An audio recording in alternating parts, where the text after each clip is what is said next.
चेहरा जल जाने के बाद में या किसी तरीके की शरीर में कोई खराबी आ जाने के बाद में प्लास्टिक सर्जरी करना एक बहुत ही आम सा विषय है। और प्लास्टिक सर्जरी किस तरीके से किसी की ज़िंदगी बदल सकता है, आप देखिए इस रिपोर्ट में। मेरी प्लास्टिक सर्जरियाँ हुई, वो मेरे लिए एक वरदान से कम नहीं था, क्योंकि जब एक अटैक होता है या कुछ या बर्न भी होता है तो उसमें बहुत सारी प्रॉब्लम आती है, जैसे फीचर्स चले जाते हैं या जो भी आपके फीचर्स हैं वो डिसफिगर हो जाते हैं, नाक, आँख, आईब्रोज और वो सब चीज़ें।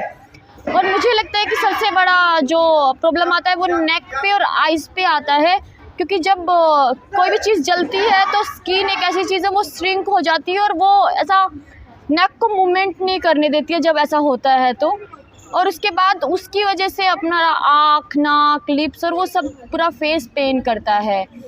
तो जब मेरा नेक को रिलीज़ किया गया था, उसका प्लास्टिक सर्जरी किया गया था, उसके बाद मेरे ऑटोमेटिकली थोड़े मतलब 20-30% फीचर्स ऑटोमेटिकली ठीक हो गए थे। हालांकि ट्रीटमेंट जो है वो बहुत लॉन्ग टाइम तक चलता है और वो ट्रीटमेंट जो है वो सर्वाइवर्स के लिए मतलब बहुत ज़्यादा हेल्पफुल होता है, क्योंकि सर्जरी के बाद जो मतलब लड़की का फेस पूरी तरीके से तो ठीक नहीं हो पाता, लेकिन इतना ठीक हो जाता है कि वो आसानी से अपनी ज़िंदगी आगे बढ़ा सकती है। मैं लेफ़्ट आई बिल्कुल भी नहीं था, 3 प्लास्टिक सर्जरी करके आर्टिफिशियल आई लगाया तो एटलीस्ट सामने वाले को देख के ख़राब नहीं लगता है। मुझे भी एक दोबारा से एक कॉन्फिडेंस डेवलप हुआ है कि हाँ, पहले से बेहतर हो गया है।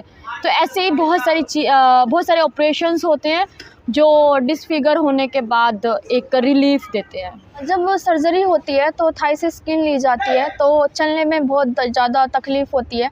उसके बाद मतलब प्रॉपर एसी की ज़रूरत होती है, जो कि नॉर्मल घरों में नहीं होती है। बहुत ही कॉस्टली है, मतलब इसीलिए लगातार हम एसिड अटैक के मुद्दे को रोकने की बात करते हैं, क्योंकि एक ऑपरेशन में 1 लाख, 1.5 लाख, 2 लाख, 1.5 से 2 लाख रुपए के बीच में खर्चा आता है। इन्फेक्शन का भी बहुत ज़्यादा डर हो जाता है और काफ़ी लॉन्ग टाइम तक मतलब उसकी केयर एक बच्चे जैसी करनी पड़ती है, और अगर उसकी केयर नहीं करेंगे तो वो मतलब ख़राब होने के चांसेस होते हैं। और ऐसे ही मतलब लॉन्ग टाइम तक मतलब ट्रैवल हम लोग किसी प्राइवेट बस में नहीं कर सकते, या हम लोग मतलब 1 महीने तक तो बिल्कुल ट्रैवल नहीं कर सकते, क्योंकि मतलब बाहर जाएंगे तो इन्फेक्शन का डर होगा, गर्मी का डर होगा। तो इसी कारण ये सब दिक्कतें आती ही रहती हैं। मेरा छोटा सा ऑपरेशन अभी हुआ है लास्ट सैटरडे, और उसमें मेरा फेस का राइट साइड रिलीज़ किया है। छोटा सा ऑपरेशन था, उसमें स्टिचेस लगाया गया था, कोई ड्राफ्टिंग नहीं हुआ था, कुछ ऐसा नहीं था। उसमें भी 1,08,000 रुपीज़ लगा, और सिर्फ 1 डे स्टे था हॉस्पिटल में। कुछ ऐसा भी नहीं था कि आप 3-4 दिन रुके हो, ऐसा कुछ भी नहीं था।